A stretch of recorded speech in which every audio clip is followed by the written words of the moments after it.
Good morning, everyone. We are at our second session for the Data and Revenue Management Conference. We really appreciate you guys being here. I want to welcome two pretty special people to me to this stage. We have Dr. Breffni Noone, who I've just, she wants me to call her Breffni, but I still feel like I should call her Dr. Noone. And we have Cliff Johnson from Rented, who doesn't want to be called Dr. Johnson. So we are going to, I'm actually going to turn this over to you. We have been discussing in the last session, we looked at a lot of data. We looked at hotel, short-term rental, vacation rental data across Europe, the UK, and the US. And we were looking at a lot of metrics. And I think sometimes there's an assumption that we know what these metrics mean when maybe that we don't, and also why we even have them. So Dr. Noone has been, she's the professor at Penn State, and she is in hospitality and revenue management. And the reason we wanted to bring her here today is we wanted to get more of a conceptual academic understanding of revenue management terms in our industry. We throw these terms out a lot, but we don't really know why. So Cliff, Breffni, welcome, and I'm so glad to have you here. I'm going to turn my mic and camera off, and then we'll come back and turn everybody on for the RevPAR debate. Super. Thank you so much, Amy, and good morning, everybody. It's lovely to be with you all. I feel like session one really set us up for the conversation that we're going to have today. I'm going to get started and I'm going to talk to you about KPIs for revenue management, and then I'm going to turn it over to Cliff, because you know, it's one thing to be able to calculate the KPIs, it's another to make sure that you're using the right data to measure performance. So I look forward to hearing about data quality from Cliff shortly. So much as Jason and Patrick talked about some of our key metrics this morning, I'm going to talk about what I also call the big three. So occupancy percentage, ADR, and RevPAR, or revenue per available rental night. So let's get started with occupancy. So essentially with occupancy percentage, you're trying to see how much you're using your rental units. So if we look at what we call paid occupancy rate, let's take an example. So let's say you want to calculate your occupancy percentage for a rental unit for the month of June. You rent it out for 15 nights during the month. So very simply, your occupancy percentage is going to be 15 guest nights occupied divided by 30 available, and that gives you 50% occupancy. Now, as Jason said, what can also come into the mix is this idea of availability based on what the unit owner decides to hold back during a given time period. So if you want to calculate available occupancy rate, let's say now that the unit owner decides to take 10 guest nights out of inventory for his own use. So now you're really managing in that month of June 20 guest nights as opposed to 30. So your occupancy now more realistically looks like 15 guest nights occupied out of the 20 you had available to manage, and that gives you 75% occupancy. And then if we switch to our other basic metric of average daily rate, let's assume that our rental unit yielded $3,720 in revenue during that 15 days in June. To get your ADR, you're simply going to go, you're simply going to go 3,720 divided by your 15 occupied room nights, and you're going to get an ADR of $248. Okay, so people often say to me, so Breffni, what's better? Is it occupancy or ADR? So here's the deal. The danger of focusing on only one of these metrics is that it can get in your way of making money. So if you focus on occupancy alone, your ADR can suffer. And if you focus on ADR, you may do so at the cost of occupancy. So to give you an example, pre-revenue management in hotels, I worked in reservations. And at one property I worked at, the GM was very focused on occupancy rates. So guess what? We gave it to him by dropping our average rate to reach our goal. So in other words, yes, you can increase occupancy, but sometimes you'll do it at the cost of rate.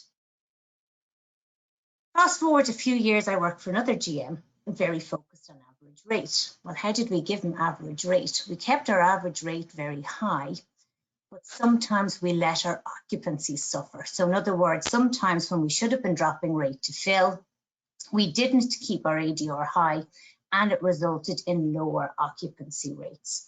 So where we came from in the hotel industry with the idea of RevPAR is that the goal is that you want to use RevPAR to balance both occupancy and demand. And if you look at kind of the formula for RevPAR, you start to understand how it balances those two things. So you can compute RevPAR one of two ways. You can go occupancy percentage multiplied by your ADR, or simply take your unit revenue and divide by total guest nights available. And in fact, I typically find it easier to calculate that second way using total unit revenue divided by guest nights available. So let's go back to our rental unit that yielded the $3,720 in revenue during June. If all 30 guest nights were available for sale during the month, our RevPAR would come in at $124. Now, if you look at the nature of the RevPAR calculation, and really it's very clear when you go back and look at it here, inherent in this calculation is occupancy and ADR. So the idea is when you are talking about managing revenue, what you really want to do is use price to build or stimulate occupancy during your low demand periods in order to boost your RevPAR. And then when you're in that lovely fortunate position of really high demand where occupancy isn't a problem, you want to boost your RevPAR by focusing on your ADR. Okay, so obviously you can reach RevPAR using various combinations of occupancy and ADR. So looking at the slide right now, you can see, you know, depending on my combination of nights occupied. So I'm looking at my data for my unit for June. So if I look at my first kind of set of data, I've got 24 guest nights occupied at a rate of 125. That yields me $100 in RevPAR. Now, if you continue on down and look at the various different levels of occupancy, I can reach the same RevPAR of $100 by selling 6 guest nights, but selling them at a rate of $500. So all things being equal, ADR is going to be more profitable. Now think about how that happens. So you know the cost of selling a room, a unit per night is your variable cost. So let's say your variable cost per night is $25. You only incur that cost if you sell your unit. So if I sell 24 units in the month, my marginal profit after I take out my variable cost is going to be $2,400. My guest nights occupied, if they are 6, I'm only going to incur a variable cost of $150. So my marginal profit will be $2,850. So it's important when you're thinking about this RevPAR number that you think about this balance between ADR and occupancy, and remember that your occupancy will drive your variable cost, which will impact your marginal profit at the end of the day. Okay, so people will often ask me, you know, how do I compare performance across units? So let's say I've got 2 units and I'm comparing performance across those 2 units. So let's say a 3-bed and a 6-bed for the month of June. So if I went with my generic RevPAR formula, I would say, okay, if my 3-bed is bringing in $10,000 in revenue and I've got 30 guest nights available in June, my RevPAR is $333.33.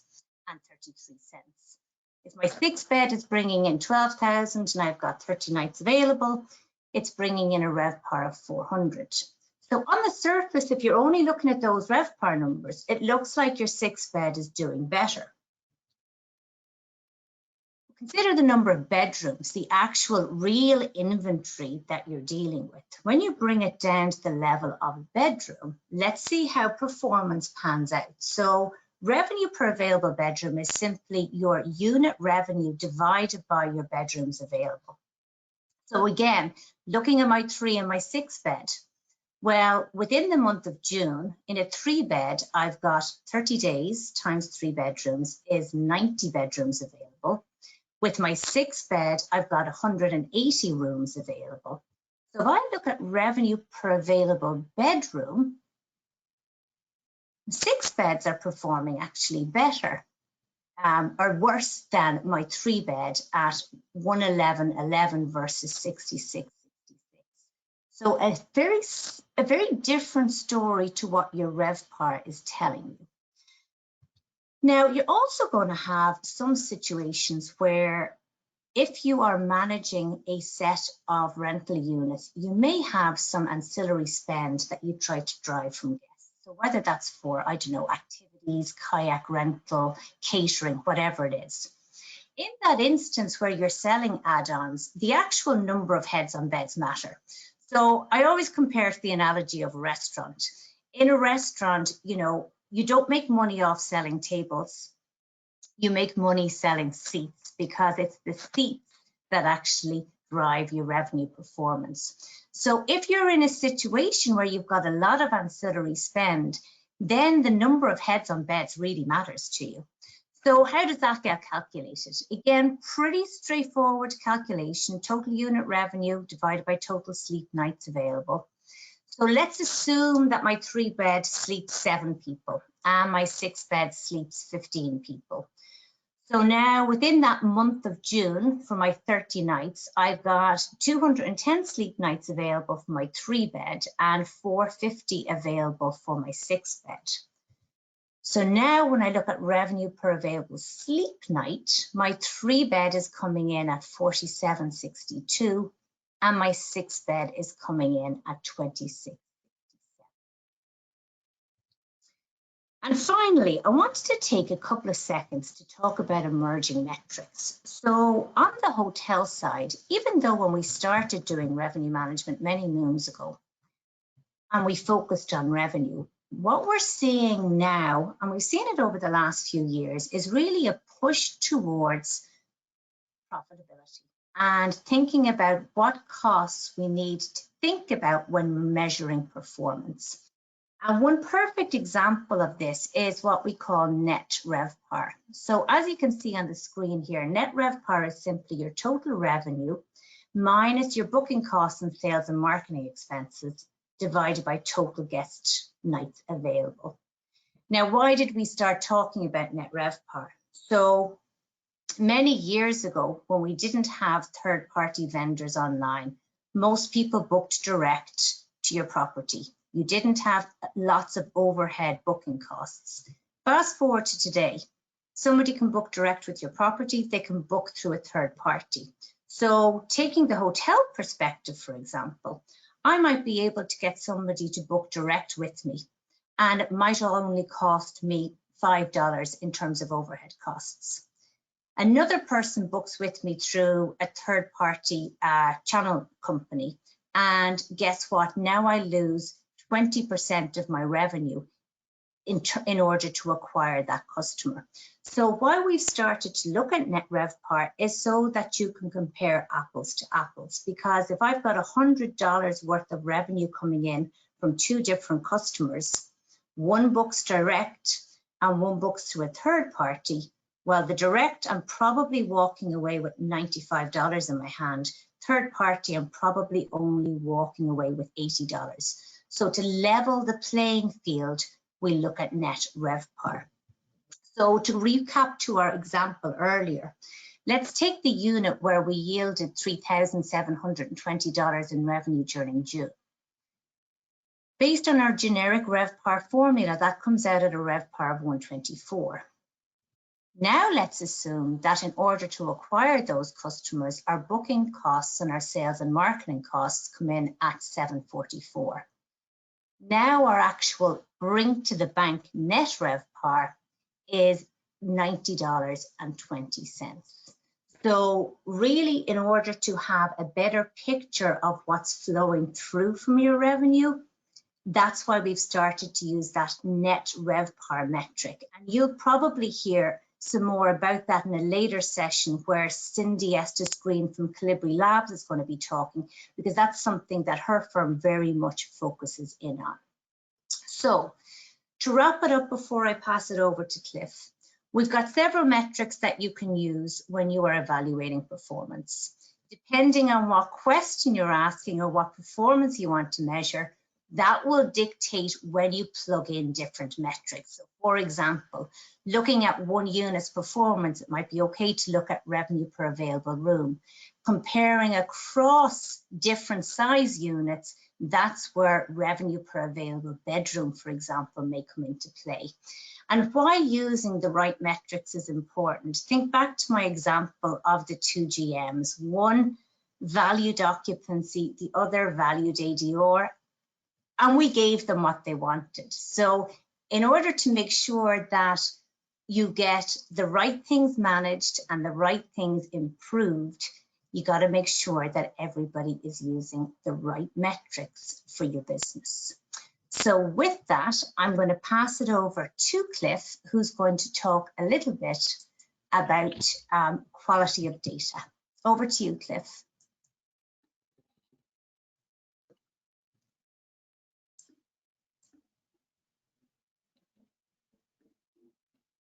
Okay, sorry everybody, I was having trouble unmuting there. Thank you, Breffni, that was wonderful. Should be able to see my screen now. And as Breffni mentioned, I'm going to cover data, kind of get to some of the terminology out there to help you understand, the quality of the data that you're using to get to these metrics, and really what matters at the end of the day. And so that's that titled here. So we're going to try to run this in about 12, 13 minutes, just so that we can get to the great panel that we have today and get their thoughts on what metrics to use and what data matters. But, so crunching everything that matters in data in 10 minutes is going to take a pretty fast run through this. But I'm happy to answer any questions if any of the attendees have them. This is, similar to, as Jason said in the prior session, you have to get into the details when it comes down to data. So you can take a big picture look at it, but at the end of the day, you have to look at the data that you have available for your specific properties, your specific market, and that's going to vary widely in terms of what you can use. So terminology that gets thrown out a lot is scrape data, and we hear that a lot in our industry. We don't hear as much about source data. But if you look at how the hotel industry has developed on the field of revenue management, a lot of that has come down to using actual data from systems of record for STR. You'll hear people that rely on that. And so there's a few different ways people talk about that. You might hear it as authoritative data or source data. But for the vacation rental industry, that's typically your property management system is your system of record that has the most accurate data for property performance. Scrape data is, typically referred to in our industry as data being pulled down from Airbnb, VRBO, Booking.com, or the three biggest. People will scrape other sources as well. And so it's just good to know those terms as people are throwing them around. And then, understanding when to use them is a critical part as well. And so when to use authoritative data, this I'll call out as often as possible. Really, if you have actuals, you want to use actuals. Why would you want to use something that's, one step removed or two step removed or even more if you have the actual data on what happened on that property? The problem is that that's not often available, especially if it's not your own data. Thankfully, all of you will have some set of authoritative data, which is the historic data and the forward-looking data for your own properties. So making sure that you're making the best use of that is important. There's companies like Key Data, LSI Tools, AirDNA. Scott talked about how they've been increasing their store of source data as well from property managers and channel managers. So when you're going out and buying that, you want to make sure that you understand the breadth and the quality of the data that you're buying. And you want to just also make sure that you don't have a lot of room for error on a specific decision you're making, then you want to lean very heavily on authoritative data. So that's something that we'll continue to hammer home. The whole saying, you know, if you don't remember anything else about what I say during this, remember garbage in, garbage out. If you're making decisions off of garbage data, you're going to make garbage decisions. So don't do that. So then getting into scrape data, because that's, you know, start out saying, hey, use authoritative, use source data whenever you can. That's not to throw scrape data under the bus. I've used scrape data for the last 10 years. Some of it's really valuable, some of it's not so valuable. You have to be able to understand how to assess the quality of that data and how critical the quality of that data is to the decision that you're making. So you're not going to get a complete picture from authoritative data in our industry. There's just not a source out there that has enough of it aggregated for you to have the actual records of what's happening on all the millions of properties out there, especially when you have individual homeowners that account for half of the inventory out there. So given that you know that you're not going to have a complete picture, you have to start understanding what can you have a complete picture on and what data do you need on the rest of the market. And so understanding supply is a really good example of where you can use scrape data. That's a very static field. So there's a property listed on Airbnb one day, maybe it drops off the next day. I think it was in Scott's presentation where they showed, or it might have been in Jason's, where they showed that about in Europe, they had about 50,000 homes drop out of the market in the sample size that they had. So that's something that's really important for you to know is, you know, is supply shifting in your market? And if so, does that have an impact on how you should be pricing your properties or what type of properties you should try to add to your inventory? So yeah, just thinking through, you know, anytime it's static, great. You know, you know that the recency of that data is not as important and the accuracy is important. But if you know there's 995 homes in a market that are 3 bedrooms, even if that data is off plus or minus 10%, that's not going to have a terrible consequence. Whereas if you have rate data that's stale, that can throw you off considerably if you're making decisions based off of stale or inaccurate rate data. So the more dynamic a data point is, the more critical it is to have source data on that point. So going on, you know, what should you be using data for? All of you are using it right now for various things in your, you know, in your portfolio. Every manager that I talk to is using it. They understand how many check-ins they have that day. How do you understand that? It's in your property management system. You're assigning cleans to that. You have housekeepers that you want to track to see how long does it take to clean a house so that you are not overloading people, those types of things. How are you doing with guests? Almost everybody is tracking reviews to some degree or another. What are you doing with it? Are you drilling down to get to more data? Are you using that for helping your owners improve their properties? More and more people are using NPS. I would highly recommend doing that if you're not doing it, to get proactive information from both your owners and your guests and your employees, to make sure that you know people are unhappy before they become former owners, former guests, or former employees. So it's better to catch them first. And then, you know, just looking at your reservations reports, your booking reports, those types of things. Everybody's using some type of data now, but the question I'll throw out to you today is like, are the things that you've been doing the right things? Are you spending your time looking at the right reporting, and do you understand the underlying data that's creating that report? So, you know, dig a little deeper on that. And usually that can be answered within your property management system. If it's not, then you probably should be shopping for a new property management system or working at least with a supplementary data source like QData or LSI or something like that. So what about all this other advanced data? So for most managers, you know, their average manager has less than 100 homes, one market, not a lot of time on their hands. So what are you looking at? So you really have to be intentional about what you're spending your time with. As I just mentioned, you probably have a routine already. Do you have the right routine? You know, I don't know. We'd have to look at like kind of what you're looking at. I will say, if you're looking at historical data right now, given all that's going on in the world with COVID and hurricanes and fires and everything else, demand has completely upended. So the data available for historical records is not going to reflect the current condition of the market. That is always true. It's even more pronounced right now, which is why we see a lot of managers shifting their strategy towards a more forward-looking approach to how they're performing. And then, a lot of this comes down to you all have limited time, you all have limited money. So how are you going to make decisions on what you spend your time and money on? And so look at what tools do you currently have available? Are you using those tools? If you're not, why? Is it that the tool is not helpful, or is it that you just don't have the time or the background to understand why you're using it? But really focus on the second question here, which is, does the cost of both money and time for that data you're receiving equal less than the incremental value you expect to gain from it?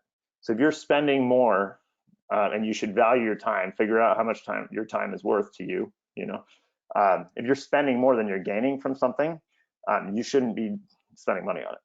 And there's a lot of tools out there. If you try to use all of them, you're just going to end up confusing yourself. So I definitely wouldn't do that. And then just also continue to ask yourself the quality level. Know the right questions to ask the providers that are giving you this data to understand, is that data of a quality that's going to give you the results that you want. So that's a key piece there.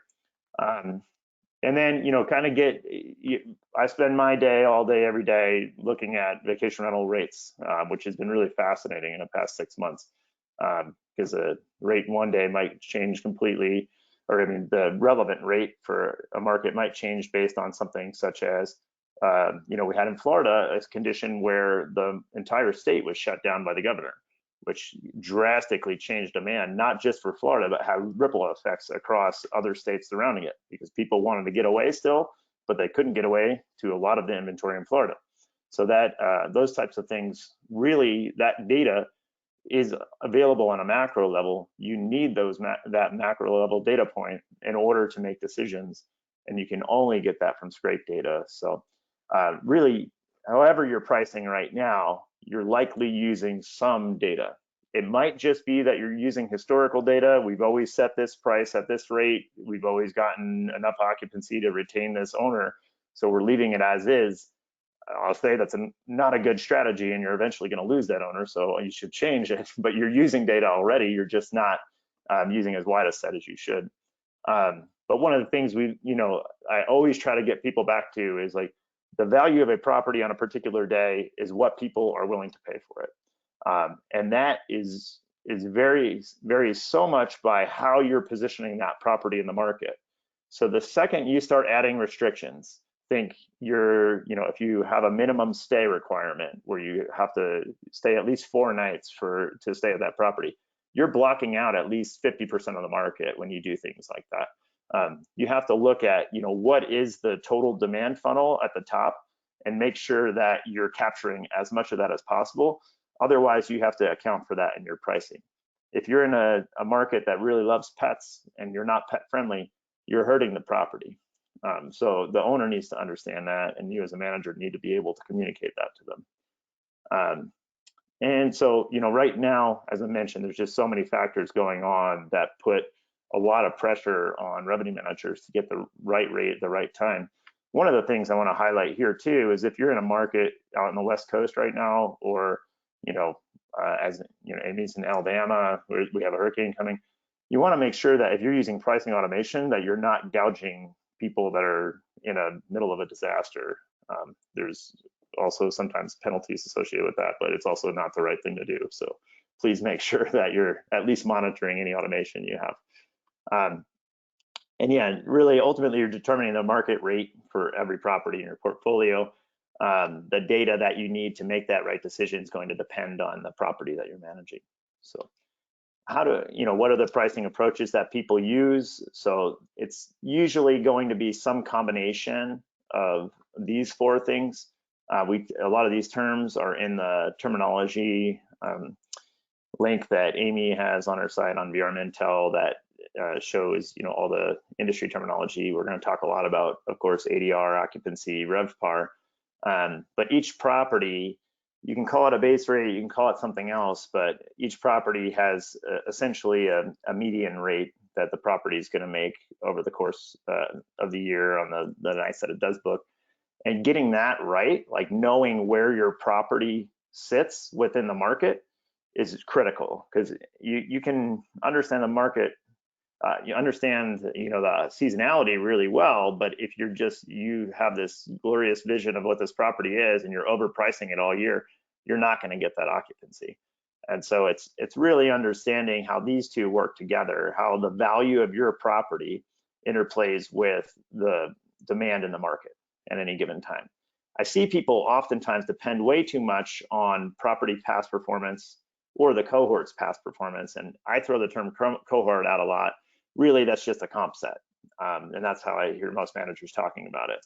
And so you want to know how your competitive set is performing, but you don't want to meet them where they're performing. You want to price based on demand. And so if everybody in the market's pricing at $100 a night and booking 7 months in advance, they're just wrong. So don't do what they're doing just because that's where they're priced. Look at where the market is and price according to that. So let's see, sorry. And there's a lot of data points that you can collect on what matters when you're going in and adjusting rates. And the quality of the reviews is the one that people miss a lot. If you have bad reviews, you can't command a rate on par with the market. People are very sensitive to bad reviews and rates, especially right now with cleanliness being a heightened focus. What you're doing on marketing matters a lot. If you're not updating your rates or you're not updating your listings, you don't have enough photos, you have low quality photos, your search ranking is going to tank, and that's going to impact what you can price the properties. So there are thousands of factors that really flow into what you can price a given unit on a given date. And so make sure you're optimizing that whole thing and working with the rest of your team on the operations and marketing side. And the last thing I'll touch on before we dive into the RevPAR panel is just the data use and growth strategy. We're not talking too much on growth at this conference. And from a unit perspective, I always say take care of what you have first before you start looking to add more properties, because you can probably squeeze more revenue out of your existing portfolio in a more efficient way. But you also want to make sure that if you're doing really well on a certain segment of properties, that you're out going after those properties proactively. So there's all sorts of data out there. You can get from Melissa Data as a good resource. There's a lot of other sources there. Happy to help with that. There's companies that like Venturi that help people develop a growth strategy. But understanding how to know what is available in your market is a really key piece. And you can access a lot more information than you probably think you can in terms of what the available inventory is in your market, who's managing it, how much is owner managed, how those homes are performing. Scrape data is really useful to figure out like what are the review scores for your competitive set, whether that's owners or managers, whatever it might be. So make sure you're grabbing as much as you can. But back to my original point, only grab what you can use. If you don't pay for things you're not going to use. So with that said, we're going to go ahead and jump into the RevPAR debate panel. And so to kick that off, I'm going to go ahead and reduce my screen size here a little bit and stop presenting. And we'll let the team introduce themselves. There we go. So we've got a great panel today. We have Julie Brinkman from Breon Pricing, Heather Richard from Richard Logic, Jordan Locke from RevParty, Anurag Verma from Price Labs, Steve Milo from B-Trips, and Melanie Taylor from Key Data. And what I think is going to make the most sense, just to kind of keep this efficient, since we have 6 of you, we're so lucky to have you, is to start out, maybe do a brief intro of yourself, and then talk about, just a brief minute or two on how you use RevPAR to make decisions in your business. And Steve, is it all right? Maybe I'll kick off with you there. Thanks, Cliff. There's so much to really discuss with this presentation. I'm a property manager and we're in multi-destinations, and I'm constantly looking at data, every week basically, and we're making adjustments accordingly. RevPAR is by far the most important metrics we're looking at in terms of comparing how we're doing versus previous years. We are using Key Data. They've come a long way. They still have further to go. You know, the biggest problem in this industry is we are dealing with very unsophisticated competitors, and price tools that are based on competition is inherently flawed due to very unsophisticated, immature comp sets. And so anyone who's on this panel who actually is a property manager listening, you know, I'd be very careful looking at comp data. And I'll give you some cases in point. During COVID, if we had been looking at comp data, we would have radically lowered our prices because that's what our competitors were doing. I'd been through a recession before. We raised our rates. I talked to a property manager who is very well known, respected in the industry. He told me in June he was 100% sold out for the summer. We were at 60% for July and 30% at August. And I just said, you way underpriced your inventory. So, I mean, the problem right now is, and we look a lot at our internal data, we now look at what is a COVID velocity curve or regression curve that's been compressed by as much as half. From my standpoint, the competition is extremely unsophisticated in this industry. They price season too low. We tend to let them run out. That's been one of our secrets to success, is letting terrible competition run out of their inventory. And we then pick up the demand that's left. In terms of the data that's presented, I've been skeptical with pricing tools, not so much because I think the methodology behind the tools is flawed, it's because the comp set is so terrible. Oh, perfect. Maybe I'll just keep moving around. And yeah, definitely something we see a lot too, Steve, is people bragging about being 100% occupied way too soon. So we need to fix that as an industry. Julie, maybe I'll jump up to you. In my screen, you're next, but.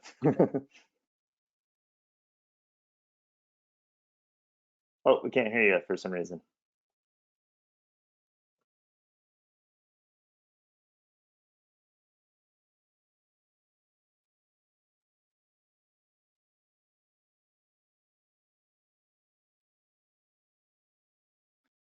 No, still can't hear you.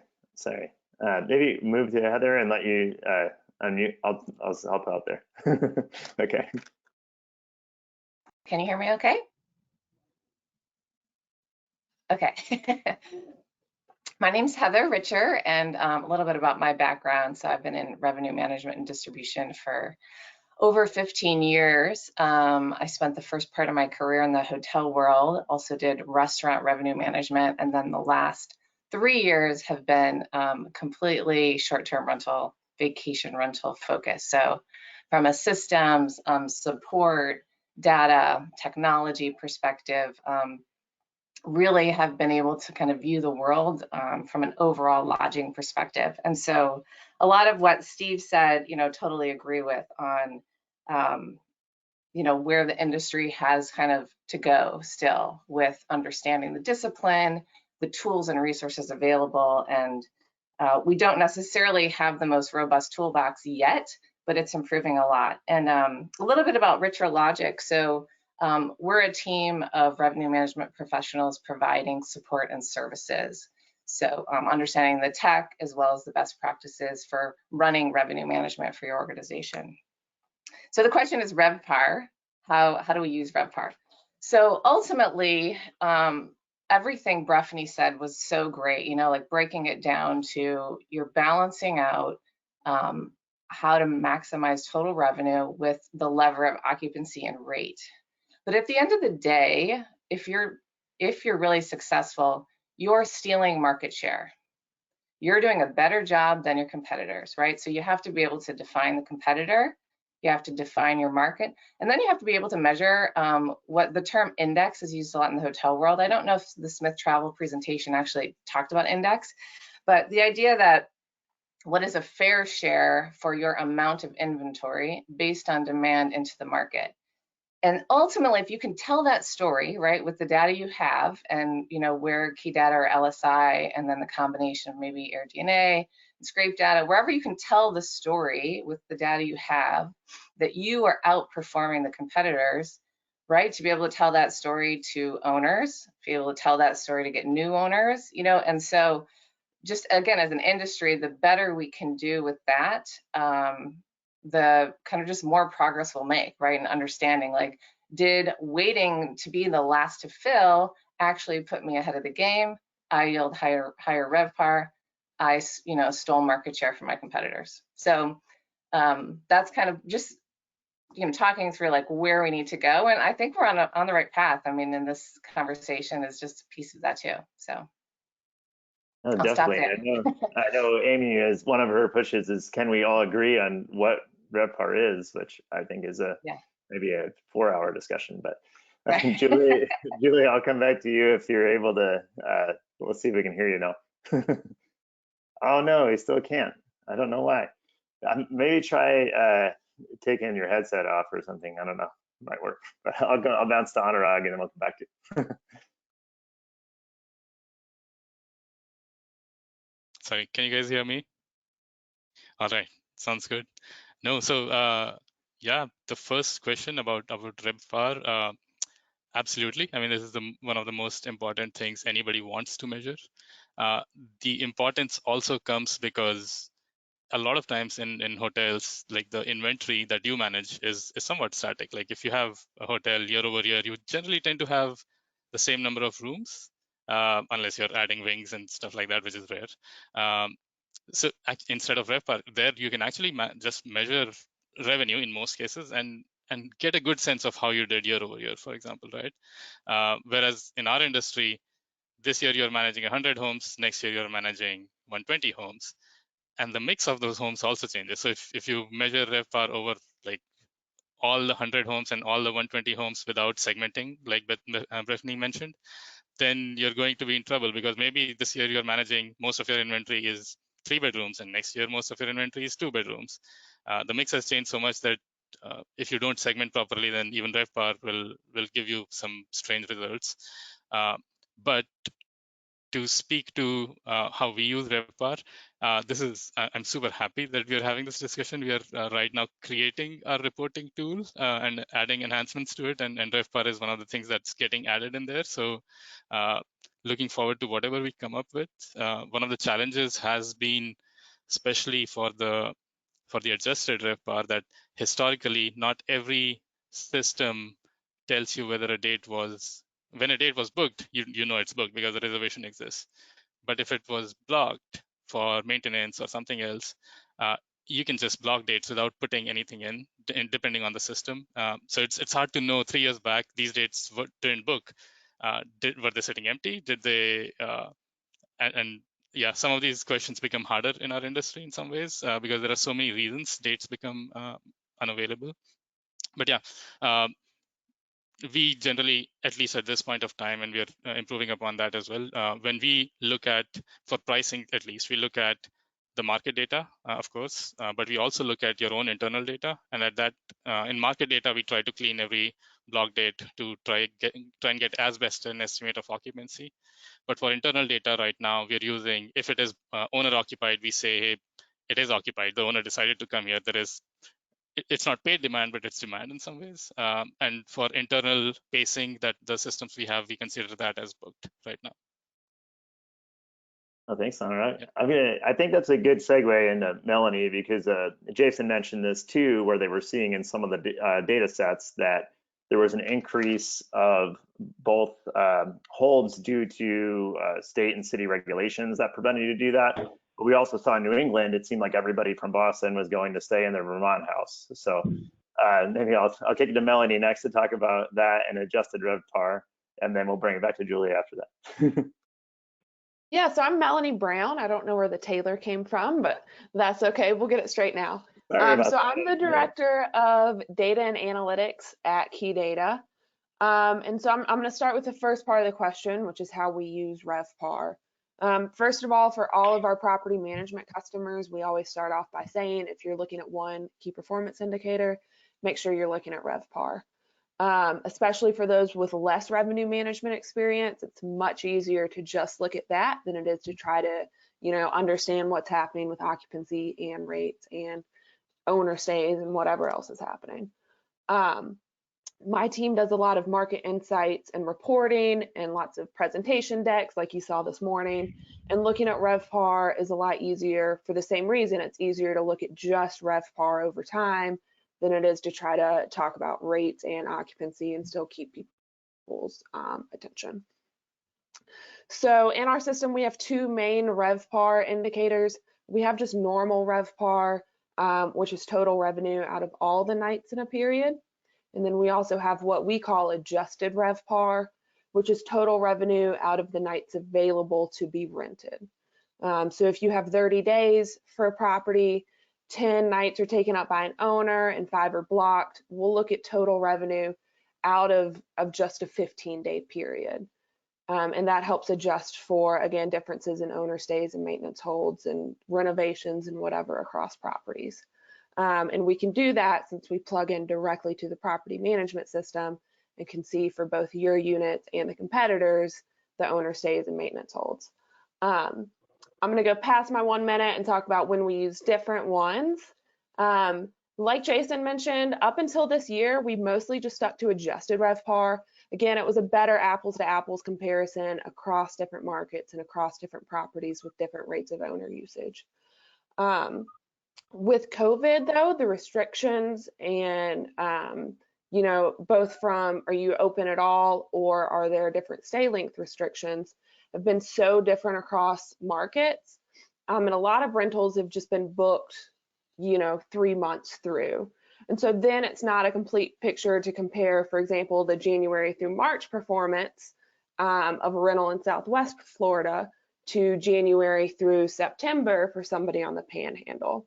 And so in this case, we're using normal RevPAR, which is what you saw in the presentation this morning, instead of unadjusted, just to really capture that some rentals have not been generating revenue at all for a significant amount of 2020.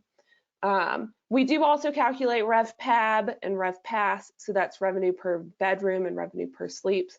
But again, you're getting into the weeds a little bit more. So for the most part, we stick to just RevPAR.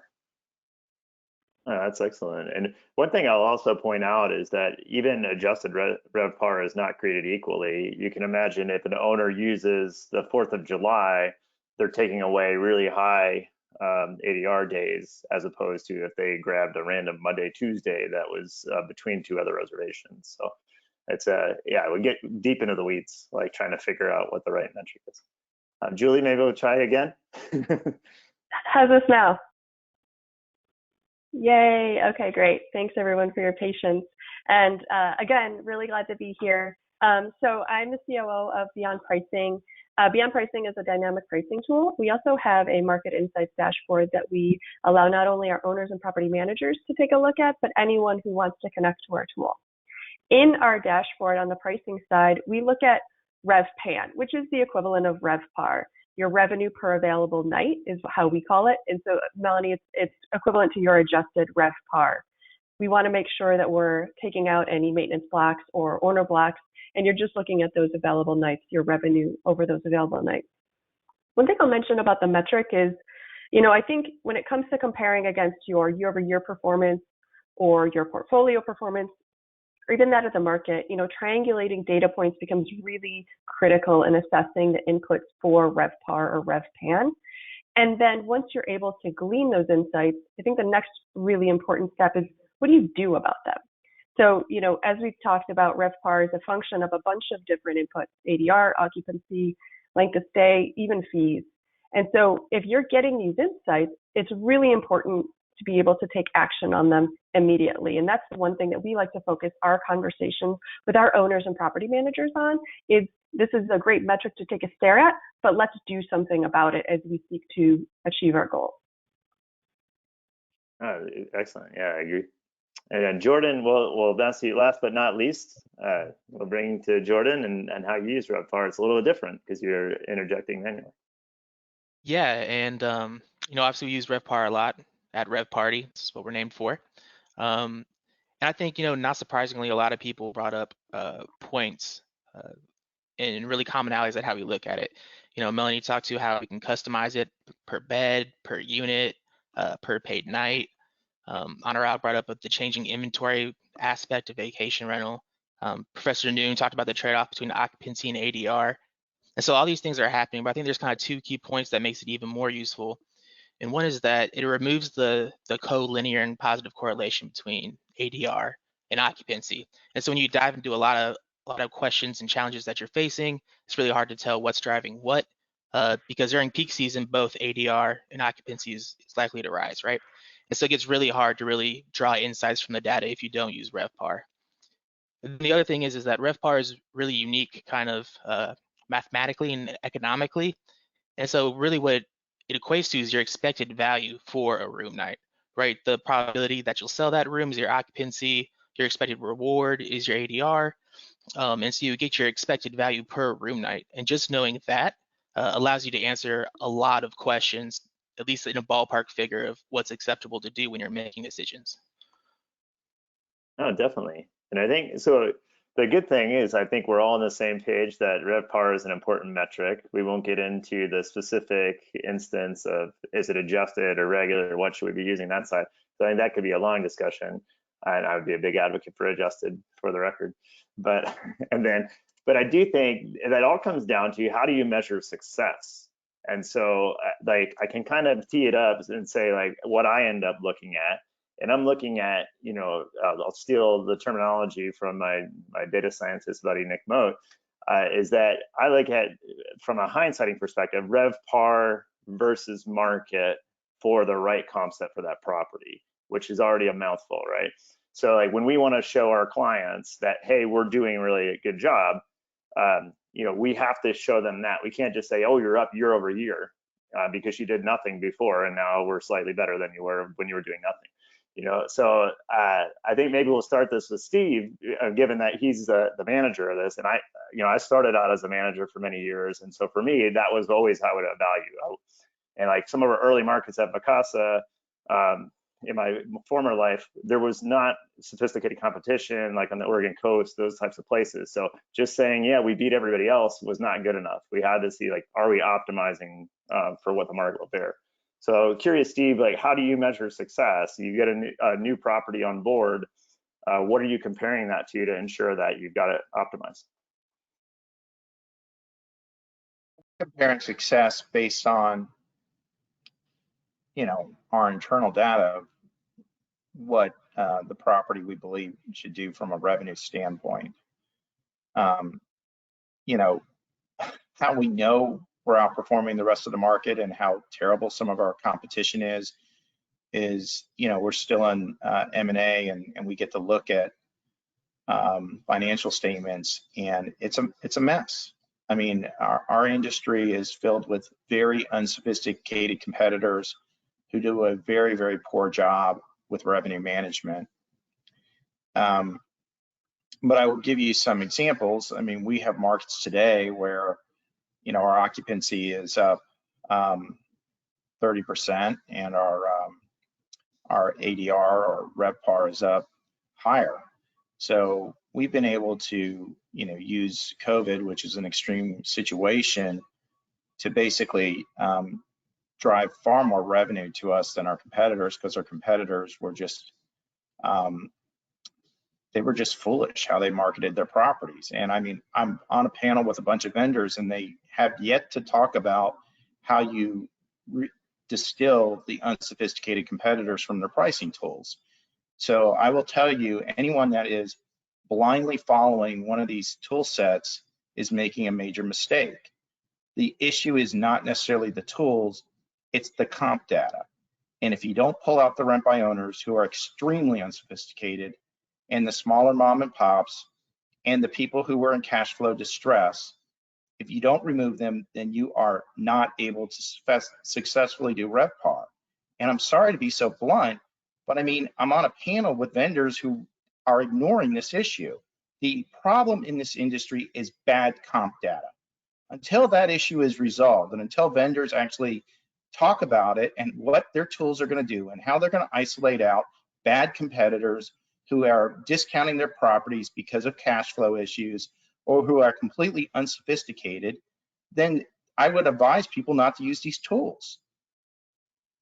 I think that's a really good point, and this is something that Anurag and I talk about frequently, because you're right, Steve. It's the whole thing I was saying earlier: garbage in, garbage out. So like, how do you figure out what's garbage when I would say like 75% of the market is garbage? You know, and some markets are better. We did see like urban markets typically might have some more sophistication to them.